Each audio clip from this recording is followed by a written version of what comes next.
j'espère que vous allez tous et toutes très bien. Je suis super contente de vous retrouver dans cette vidéo dans laquelle on va tester pas mal de nouveautés make-up. On va tester entre autres produits pas mal de nouveautés Sephora, le contour stick, le bronzer mat, les nouveaux Colorful Special Effect toujours de chez Sephora, ombre à paupières liquide de chez Lancôme, la palette de Too Faced et entre autres le nouveau blush de chez Rare Beauty en teinte Joy. Si c'est cette vidéo qui vous a fait découvrir ma chaîne YouTube, n'hésitez pas d'ores et déjà à vous abonner pour ne rien manquer des futures aventures make-up. Vous verrez qu'ici on parle maquillage mais sans se prendre au sérieux et sans plus attendre, on commence ce petit test. Avant mon fond de teint, je vais appliquer une base. Je vais appliquer celle de chez Glow Recipe. Elle se présente comme ceci, si vous vous rappelez. Je crois qu'ils ont maintenant sorti une autre base comme ça, il me semble, mais plus lumineuse ou avec des gouttes bronzantes à l'intérieur. Je sais qu'il y a une deuxième version, une nouvelle version plus estivale qui est sortie. Je vous remettrai le visuel ici si ça vous intéresse. Pour les caractéristiques de ce sérum, c'est un sérum en gouttes à la niacinamide. Donc la niacinamide, ça lutte contre les taches pigmentaires. Il est éclaircissant, hydratant. Il se veut avoir un fini lissant avant le make-up. On peut également le mélanger avec son fond de teint pour hydrater ou donner de l'éclat. Nous ici, on l'applique en base,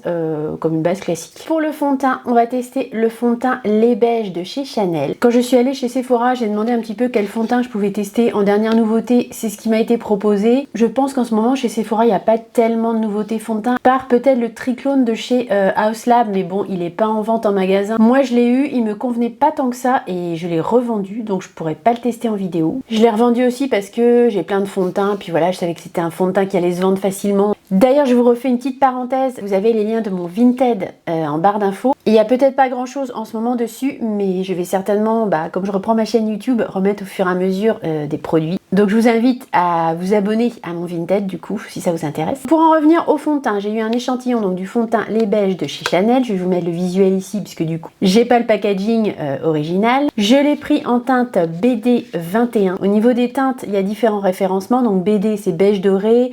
BR, c'est beige rosé. Et B, c'est neutre. C'est la vendeuse qui m'a conseillé cette teinte-là. On va bien voir. J'espère que ça va pas trop s'oxyder. Je vais l'appliquer avec le pinceau numéro 31 de chez Refer. Bon, c'est vrai que les pinceaux de chez Refer, ils sont quand même pas mal. Ils sont très onéreux, mais il faut avouer qu'ils sont quand même assez qualitatifs. Notamment tous ceux qui sont pour appliquer effectivement fond de teint, texture crème. Ils sont vraiment assez bien étudiés. Les poils sont très doux. Pour les caractéristiques de ce fond de teint, donc il se veut avoir un résultat naturel. La texture se veut très fine, seconde peau, fondante. Il se veut lissant, unifiant et lumineux. La couvrance est modulable et longue tenue. Il se veut également hydratant. Donc en théorie, il devrait convenir aux peaux sèches. Ce que je peux vous dire après cette première application, pour moi c'est un sans faute au niveau de l'application. Le fond de teint se place très bien, il glisse bien sur la peau, il y a un petit effet unifiant, lissant effectivement. Je trouve également qu'il a un petit effet lumineux. Pour moi, il convient parfaitement aux peaux matures. Aucun effet de matière, à la rigueur, j'ai pas vraiment l'impression d'avoir appliqué un fond de teint sur ma peau. Je trouve que le résultat est vraiment très naturel. Je sais pas ce que vous en pensez à la caméra. Je trouve le résultat vraiment parfait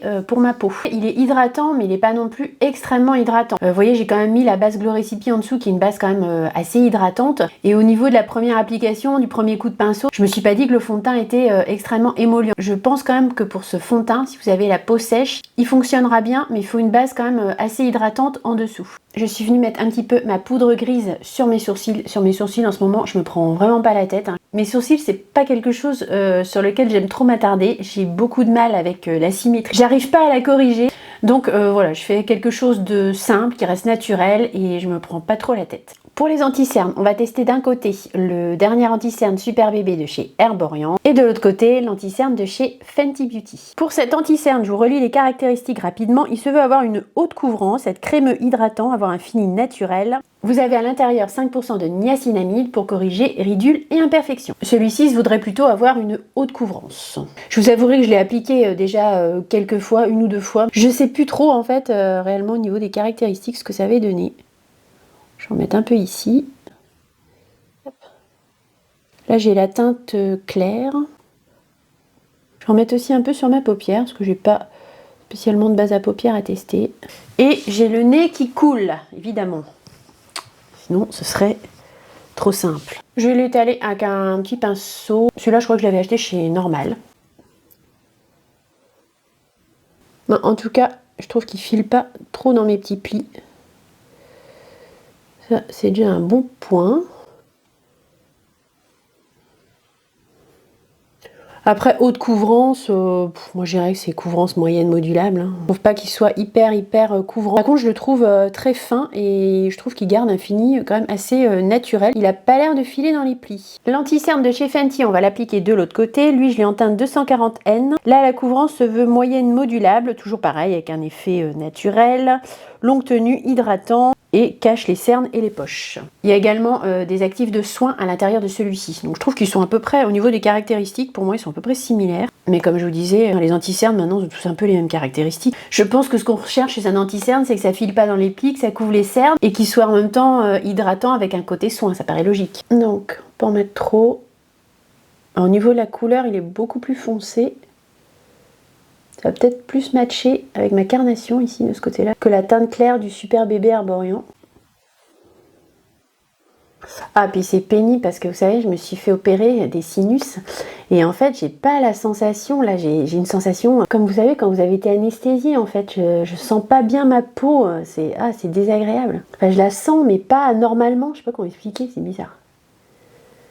J'espère que ça va revenir, parce que c'est pas super agréable cette affaire. Hein. Voilà pour l'application au niveau du Fenty. Donc à droite pour moi, à gauche pour vous, en toute logique. À première impression, le fini des deux anti-cernes est à peu près identique. Néanmoins, j'ai envie de dire que l'anti-cerne de chez Arborian serait peut-être un petit peu plus naturel, un petit peu plus fin. Je sais pas, c'est l'impression que ça me donne au niveau de l'application. Les deux sur moi, pour l'instant, je trouve, font le même effet. On va voir comment ils se comportent tout au long du make-up. Alors, est-ce que je poudre ou pas? Je ne sais pas. Je ressors cette poudre de chez Too Faced et je vais quand même poudrer un petit peu le contour de mon œil. C'est une poudre blanche qui se présentait comme ceci. Vous êtes peut-être quelques-unes à la voir dans vos tiroirs. Vous m'avez pas mal demandé de vidéos en fait de pépites oubliées dans les tiroirs. Écoutez, je pense que je vais certainement faire une vidéo comme ça dans quelques temps. C'est une très bonne idée. On ne peut pas tout le temps acheter des nouveautés. Hein. Vous comme moi, vous en conviendrez. C'est absolument pas raisonnable sur aucun plan. Même si on est toujours tenté par tester des nouveaux produits, c'est quand même compliqué de ne faire que ça. Bon, voilà, on a poudré un peu. On va maintenant appliquer le contour en stick de chez Sephora. Je l'ai en teinte 03, bon, il est un peu foncé. C'est une couvrance modulable, donc je vais y aller avec parcimonie. Pour les caractéristiques, je vous redis vite fait, il a une couvrance modulable, un fini mat, une texture crémeuse qui est censée glisser sur la peau avec un fini poudré pour une meilleure tenue. Pour l'appliquer, je prends le pinceau numéro 108 de chez Real Techniques. C'est un pinceau qui est très bien fait pour appliquer tout ce qui est texture crème notamment. J'avais vu une astuce make-up en fait, comme quoi il fallait faire un petit triangle ici. Et après, venir étaler votre bronzer. C'était pas mal, il ne fallait pas descendre trop bas. Vous voyez, quand ça sort du tube, c'est foncé, hein, mais il n'y a vraiment pas de taches ni rien. Enfin, à la rigueur, j'en ai même pas mis assez. Pourtant, je suis sur la teinte 03. Hein, et vous voyez, comme je vous disais, c'est pas si foncé que ça, en fait. Il suffit de moduler, c'est hyper modulable. Hein. Je vais le prendre comme ça, avec le pinceau directement sur le stick. Bah écoutez, vous pouvez pas vraiment vous planter avec ce contour là, enfin je dis bronzer mais c'est un contour. Il est extrêmement modulable, ça fait aucune tache, ça s'applique très bien. Le rendu je trouve est très naturel. La couleur 03 est jolie en plus, c'est un peu impressionnant comme ça dans le packaging, mais en fait une fois que vous l'appliquez, pas tant que ça. Hein. Plutôt une jolie couleur, assez froide. J'ai l'impression que c'est une couleur qui tire légèrement vers le rosé en fait. Mais je trouve plutôt réussi la formulation de ce produit. Effectivement, c'est une texture crème, donc ça glisse bien sur la peau, mais en même temps, on sent effectivement le fini poudré. Enfin, on sent que ça vient quand même s'accrocher à la peau. C'est glissant, mais pas trop. La formulation de ce produit, je trouve, est assez unique et fonctionne très bien. On va tester maintenant ce produit que j'ai eu en échantillon avec Sephora, donc c'est l'Highlighter Glow Maximizer de chez Dior. C'est un produit multi-usage qui peut servir d'enlumineur, de blush et de bronzer. Alors c'est lumineux à chaque fois, c'est un produit crème. On peut également le mettre apparemment sur les paupières. La texture est infusée de nacre et d'après ce qu'ils en disent, sans effet de matière. Je vais le tester que d'un seul côté parce que de l'autre côté, on va mettre le blush de chez Rare Beauty, donc je pense que ça va peut-être faire un peu trop de glow. Mais on va partir sur cette teinte là ici du milieu, je vais l'appliquer en highlighter liquide hein, pour voir. Moi, je vous montre l'échantillon. Je vais garder les deux autres parce que peut-être qu'on pourra les tester en blush une prochaine fois. Je vais en prendre avec l'autre côté de mon coton-tige avec lequel je me suis servi pour le fond de teint. Voilà, alors je sais pas, je vais peut-être étaler tout de suite parce que je sais pas si ça s'étale bien ou pas. Là, on est sur une couleur effectivement plutôt dorée. Ah oui, j'ai dit que je faisais que d'un côté, faut pas que j'oublie. J'allais en mettre de l'autre côté. C'est pas mal. Bah écoutez, je suis agréablement surprise par ce produit, je trouve le rendu super joli. C'est fin, c'est lumineux, ça met pas trop l'emphase sur les pores de la peau, un petit peu parce que forcément c'est très lumineux, mais vraiment à peine, il y a un petit effet, un petit côté pâlissant, mais un peu smooth, c'est super joli. C'est pas bon ça va me donner envie d'acheter le produit là. Ah c'est canon, puis la teinte, c'est doré, mais il y a un léger sous-ton pêche dedans, enfin je sais pas si vous voyez à la caméra, mais ça c'est top pour les peaux matures, le rendu est vraiment super naturel, lumineux, c'est très joli. Hein. Bon l'avantage, si vous êtes gold, vous aurez les moins 25%, parce que c'est Dior, les produits Dior sont pas exclus des moins 25%. Donc là c'est la teinte gold, il y a deux autres teintes qui sont rosy et bronze. On testera très certainement les autres teintes dans une future vidéo. On va maintenant appliquer un nouveau produit de la marque Sephora Collection, à savoir donc le bronzer mat que je vous ai montré dans mon dernier haul. Pour le packaging, je vous le remonte, il se présente comme ceci. Pour les caractéristiques, donc c'est une poudre compacte avec une couvrance modulable. Le fini est mat, alors en fait c'est semi-mat, hein, c'est légèrement satiné, moi je trouve quand même. Et il se veut avoir une action lissante. La poudre sous le doigt est extrêmement crémeuse. Je vous remonte quand même. Vous voyez ce que ça donne sur mon doigt. On voit que c'est un petit peu satiné quand même. Et je pense que vous voyez sur mon doigt que c'est extrêmement crémeux, quoi. Pour que ça fasse un swatch comme ça sur le doigt, c'est quand même très très crémeux. Là, je vais l'appliquer des deux côtés. Oh, ah oui, par contre, il faut y aller mollo quand même. Merde. J'en ai mis un peu trop là. J'ai pris la teinte 03. Bah, elle est quand même foncée. J'aurais peut-être dû prendre la teinte en dessous. Je vais essayer de réparer ça avant d'aller plus loin, parce que, bon, vous, c'est pire en caméra. En caméra, ça fait peur. Moi, en réel, dans mon miroir, ça fait peur, mais moins. Mais on va quand même essayer de faire quelque chose, là, parce que je fais des bêtises. Alors, comment réparer ça? Je prends mon pinceau fond de teint, et puis je vais essayer de... Voilà, bah, vous voyez, ça part. Si, ça marche. Quand on fait ça, ça part quand même. Comment ça se fait que ça m'a fait une tache comme ça? Je vais vraiment y aller mollo, parce que... Je sais pas, j'en ai mis trop, je sais pas ce que j'ai fait. J'en ai pas mis tant que ça, c'est très pigmenté, hein. Faut vraiment y aller doucement. Hein. Comme je vous avais dit, j'ai pris la teinte 03 parce que je voulais une teinte vraiment très froide. Mais bon, pour le coup, c'est vrai que c'est quand même très foncé, hein. Faut faire attention. Là, c'est un bronzer, hein. C'est pas un contour. Après, franchement, ça s'applique, je trouve quand même plutôt très bien. La poudre, elle est crémeuse, enfin, elle se fond à la peau. Après, on reviendra fondre le tout avec une poudre de finition. Ne vous inquiétez pas, on va smousser tout ça, ça va bien fonctionner. Ce que je vais faire, c'est qu'au niveau d'ici, je vais quand même mettre de l'highlighter liquide, mais je vais mettre celui de Charlotte Tilbury pour comparer un petit peu les deux effets. Donc là, on est sur le produit iconique et bien connu de Charlotte Tilbury, le Hollywood Flawless Filter. Je l'ai en teinte 02. Je pense que ça va pas être aussi lumineux. J'ai envie de me convaincre que je dois pas acheter le produit Dior, en fait, tellement je le trouve beau. Et de vous convaincre par la même occasion si vous avez le Hollywood Flawless Filter. C'est moins lumineux ici forcément. C'est joli aussi, côté Hollywood Flawless Filter, c'est plus discret. Et ici c'est plus flatteur parce qu'il y a un petit sous-ton un peu pêche qu'on n'a pas ici. Ici c'est un peu trop clair en fait par rapport au fond de teint et tout que j'ai mis, ça vient presque griser ma peau en fait de ce côté-là. C'est plus discret ici du côté Hollywood Flawless Filter. Mais à la rigueur, c'est pas mal non plus. C'est lumineux, mais ça met pas du tout l'emphase sur les pores de la peau. Ici, on va dire que c'est un côté un petit peu plus ensoleillé. Ça va peut-être être un peu plus estival comme produit de ce côté-là. Qui dit vidéo make-up dit normalement petite pause café. Alors par contre, en ce moment, c'est les vacances scolaires. Les enfants sont donc dans la maison. Je vais pas déplacer l'appareil photo, tout ça. On a fait une grande pause café la dernière fois, vous m'en voudrez pas. Là, je vais juste aller me chercher un petit café. Je vais pas déplacer mes réglages. On finira le make-up. Je recommencerai par les yeux. Et après, j'enchaînerai sur le blush et les lèvres. Voilà, j'ai fait mon petit café, je vais boire avec vous. Je voulais vous remercier pour l'accueil que vous avez fait à ma vidéo de retour. Franchement, j'étais assez surprise. Hein. Je me suis dit, bon, je suis pas venue là depuis un petit moment. Je doutais pas que vous alliez me faire des gentils commentaires et tout, mais à ce point-là, quand même, ouais, j'étais vraiment, j'étais touchée. Et en plus, je m'attendais pas à avoir autant de vues, entre guillemets. Mais je me suis dit, après la pause, bon, bah, ça va peut-être pas être terrible, quoi. Il va falloir redémarrer en douceur. Bah, finalement, non, pas tant que ça. Ça a assez bien repris, si vous voulez, par rapport à mes stats habituelles. Je suis plutôt au-dessus, en fait. Donc autant vous dire que ça m'a super boosté et je me suis rendu compte en fait de l'importance quand même de ma chaîne. L'importance de ma chaîne, je m'entends, je suis pas une grande youtubeuse hein, mais je pense que je minimisais un peu le truc quand même. Et je me suis dit bah ouais quand même ça repart bien. Tout cela à me dire que ouais c'est chouette et tout, j'ai vraiment beaucoup de commentaires. Ouais ça m'a fait plaisir puis ça m'a surpris un peu. Il y a un truc qui vous plaît quoi, alors sans doute un peu ma personnalité parce qu'après bon voilà au niveau maquillage je suis pas un cadre non plus, hein, on est d'accord. C'est un tout quoi, après pourquoi on regarde une personne plutôt qu'une autre,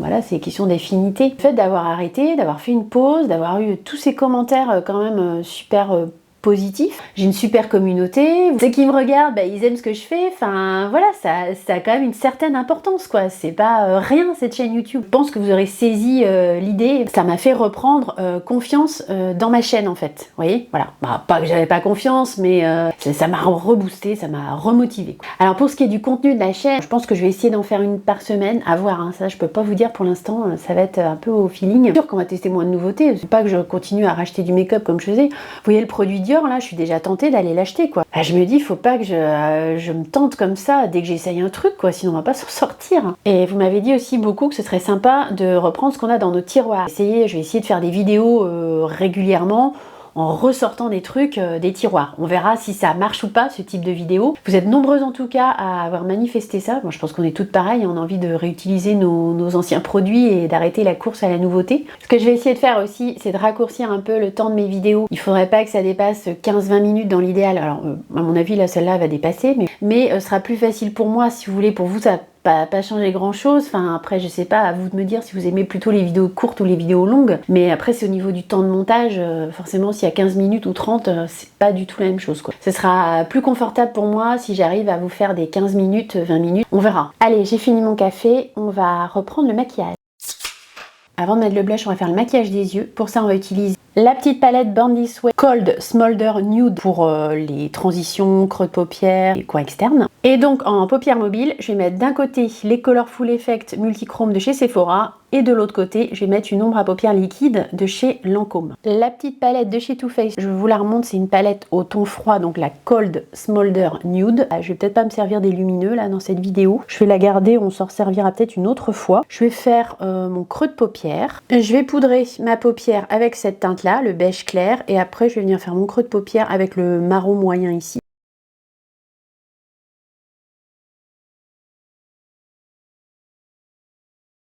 Au niveau des teintes, bon, vous voyez, c'est des teintes quand même assez froides. Le marron moyen ici que je suis venue appliquer en creux de paupière, c'est un taupe un peu gris, quoi, en fait. C'est des tons quand même assez froids, hein. Après, ça va pas forcément du coup avec le reste du make-up que j'ai fait, parce que c'est plutôt un peu doré ce que j'ai fait. C'est pas grave, c'est pour tester. Et après, au niveau de la qualité des fards, en tout cas des mats, je trouve pas que ça s'estompe super bien, ça se blende pas très bien. C'est pas super facile à travailler, je suis un peu déçue. Je sais pas si vous vous rappelez, mais dans mon haul, je vous avais dit au swatch que c'était pas extraordinaire. Dites-moi si vous avez testé cette palette, mais moi je trouve pas que ce soit extraordinaire au niveau du travail des fards mat. Je suis un peu déçue, je m'attendais à mieux. En aplat sur ma paupière mobile, je vais mettre donc cette ombre liquide de chez Lancôme. Là je vais mettre la teinte 05 Sandstorm. Je vais l'appliquer directement avec l'applicateur, hein. À la rigueur c'est fait pour ça. Alors j'aurai pas les deux yeux pareils, hein, du coup, parce qu'on va tester, mais après tout c'est pas grave. J'ai rien de vraiment particulier à faire aujourd'hui et autant tester avec vous. L'embout est très fin, comme je vous avais montré un petit peu en amande. Normalement, ça devrait faciliter l'application. Au swatch, ça fonctionnait très bien. C'était très fin. Je vais essayer de faire que avec l'applicateur pour voir si ça marche. De l'autre côté, on va appliquer donc le Color Effect de chez Sephora Multichrome. Je vais tester la teinte 01 Green Paradox. C'est une teinte, vous savez, vous avez un peu du vert, du rose à l'intérieur, vous avez plusieurs couleurs. Je suis pas sûre que les deux yeux vont être très raccords, mais tant pis. Je suis votre cobaye, donc allons-y.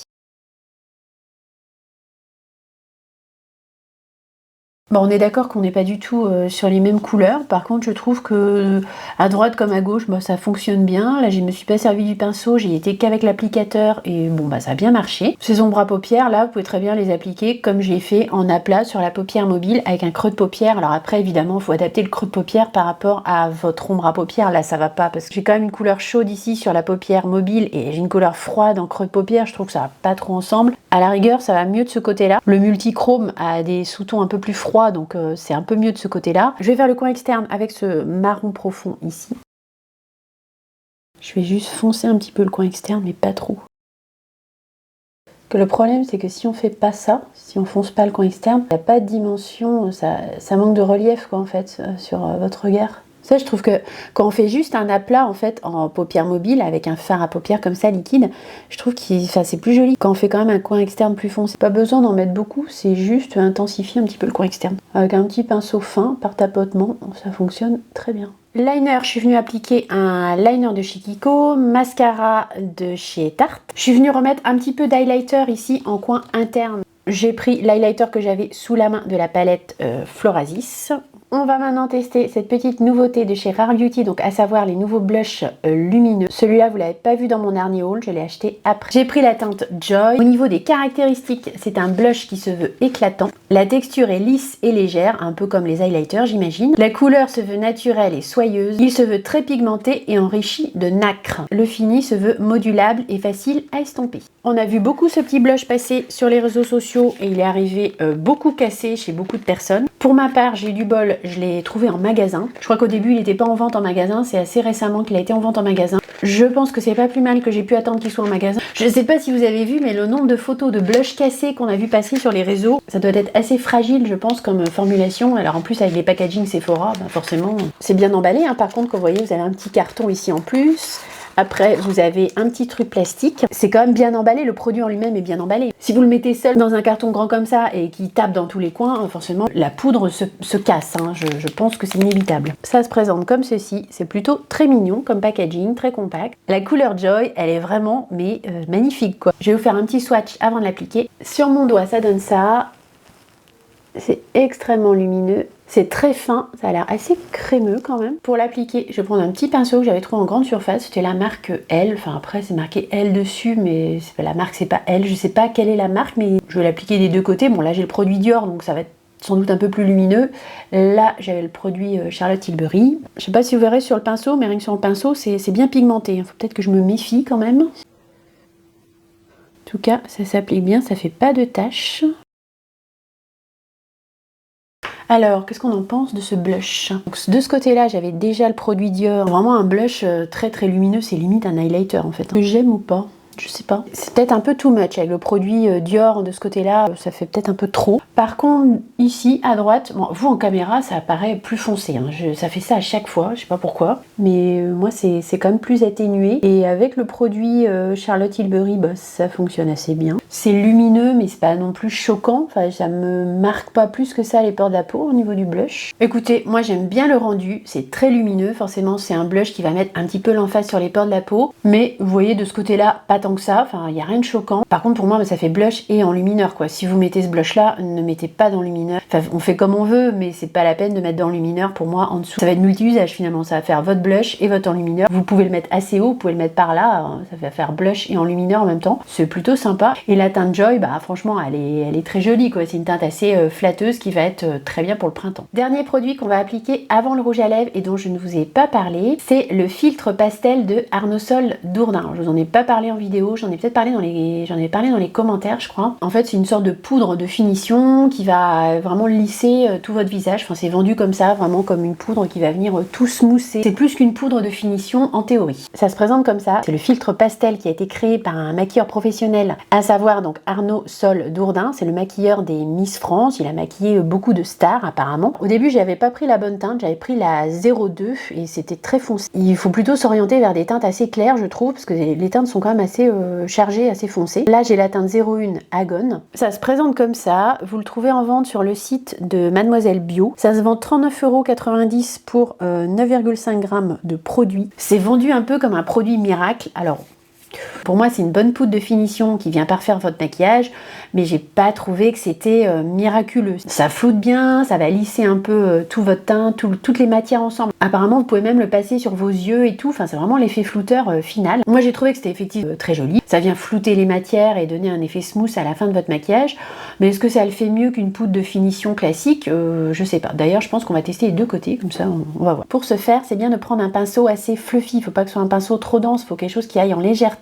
Le blush brush de Real Technique est très bien pour ça. Je crois qu'il s'appelle plus le blush brush, hein, il a changé de nom. Je vous remettrai la référence au montage parce qu'il s'appelle plus comme ça, il a un numéro. Donc je vais venir flouter tout ici. Il faut en prendre assez généreusement. On va faire un seul côté. Moi je passe pas sur les yeux, hein, je sais pas, j'ai peur de tout défaire. Mais j'avais vu ça, qu'on pouvait vraiment en mettre partout.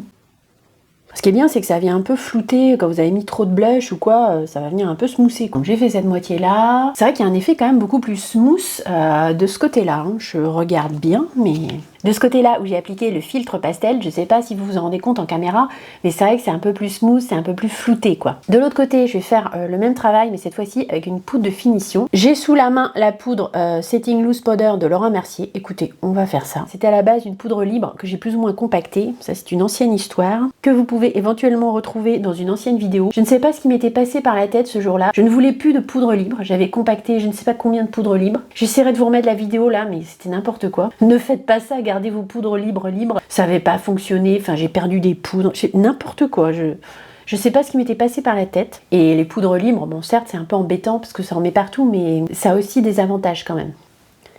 Donc je vais faire pareil ici. On va voir si il y a vraiment un effet plus smoothé d'un côté que de l'autre. La poudre Laurent Mercier normalement c'est comme une bonne poudre. Hein. D'ailleurs ça c'est quelque chose qui est vraiment chouette à faire en fin de maquillage. Moi je le fais souvent avec la poudre Prisme Libre de chez Givenchy. Je trouve qu'elle est parfaite pour ça. Elle vient vraiment fignoler votre make-up. Et c'est vrai que c'est bien de faire ça tout à la fin. Une fois que vous avez vraiment appliqué toutes vos matières, crème, poudre et tout ça, venir reflouter le tout ensemble, en général ça fait un joli rendu.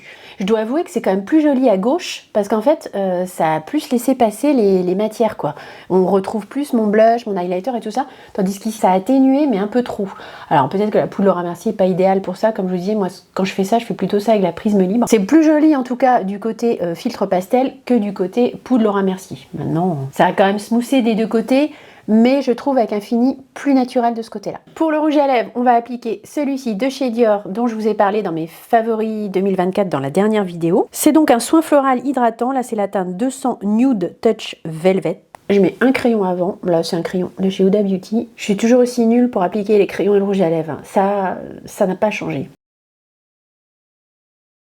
Bon, faut dire, je suis pas aidée par la nature, hein. J'ai des toutes petites lèvres, toutes fines. Qu'est-ce que tu veux foutre avec ça? Le rouge à lèvres, le raisin, il se présente comme ceci.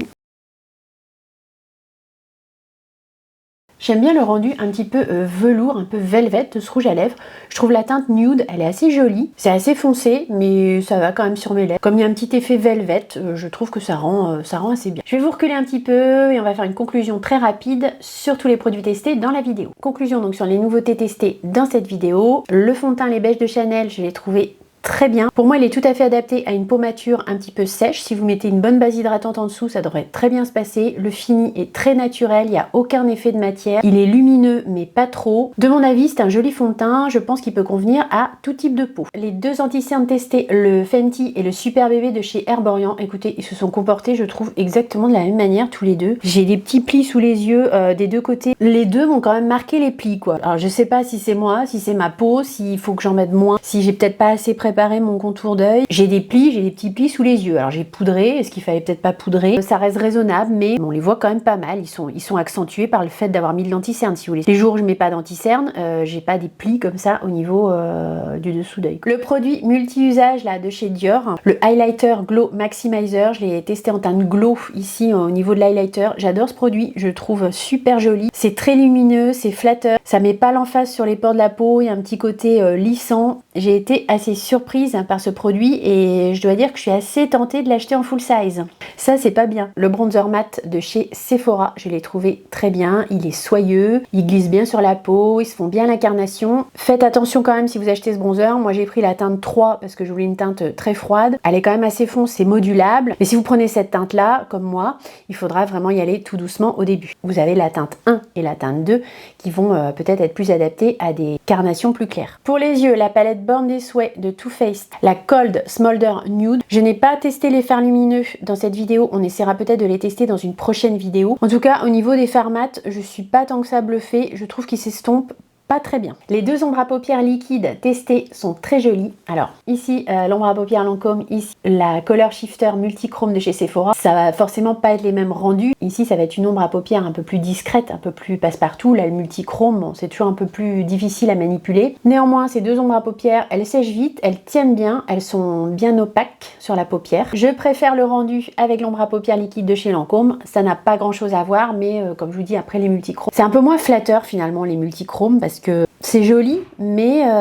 parfois ça renvoie moins de lumière en fait qu'une ombre à paupières classique. Vous voyez, je trouve que mon œil droit ici, il est plus lumineux finalement, où j'ai appliqué l'ombre à paupières liquide de chez Lancôme, que mon œil gauche où j'ai appliqué le multichrome. Là je suis un peu plus loin, je sais pas si vous verrez. C'est différent, les deux rendus sont différents, mais je trouve plus lumineux avec l'ombre à paupières Lancôme. Le contour stick en crème de chez Sephora, je l'ai trouvé vraiment très bien. Il est facile à appliquer, il est ultra modulable. Là pour le coup j'ai pris la teinte 3 mais j'ai eu aucune difficulté. J'ai pu y revenir plusieurs fois, ça m'a pas du tout fait de tâche. La teinte 03 elle convient bien à ma carnation. C'est une crème donc ça s'applique très bien, ça glisse bien sur la peau, mais pour autant il y a effectivement, comme il l'indique, un petit fini poudré qui fait que ça se fixe bien aussi à votre peau et après ça bouge pas en fait. Le nouveau blush de chez Rare Beauty qu'on a testé en teinte Joy, je le trouve très joli, il est lumineux. Pour moi il met pas tant que ça l'emphase sur les pores de la peau. En plus si vous venez après reflouter avec une poudre de finition, franchement ça se passe très bien. Je sais pas si vous voyez sur mon teint là, mais il y a rien qui choque au niveau de ce blush. Il est très lumineux donc il peut faire blush et highlighter. Pour moi c'est un 2 en 1. Je le trouve très joli et bien qu'il soit très lumineux, ça fonctionne très bien sur ma peau mature. Le rouge à lèvres de chez Dior Matte Velvet que j'ai appliqué en teinte 200. Si vous aimez l'effet velvet sur les lèvres, franchement je le trouve très joli. La teinte 200 c'est une teinte assez neutre qui je pense ira avec pas mal de maquillage. Il est très confortable, facile à appliquer et on finit avec le filtre pastel de Arnaud Soldournin que j'ai appliqué de ce côté là de mon visage. De l'autre côté j'ai appliqué la poudre de finition de Laura Mercier. Je dois avouer que même si ce produit est un petit peu vendu quand même comme miraculeux, peut-être un peu survendu, le côté où j'ai appliqué donc le filtre pastel je trouve est plus joli que le côté où j'ai appliqué la simple poudre de finition de Laura Mercier. Ma petite vidéo nouveauté make-up va s'arrêter là, j'espère très sincèrement qu'elle vous aura plu. Si tel est le cas, bien évidemment n'oubliez pas comme d'habitude de mettre le petit like, le petit thumbs up. Si vous n'êtes pas déjà abonné à ma chaîne YouTube, bien sûr je vous invite à le faire pour ne rien manquer des futurs tests, crash tests et aventures make-up.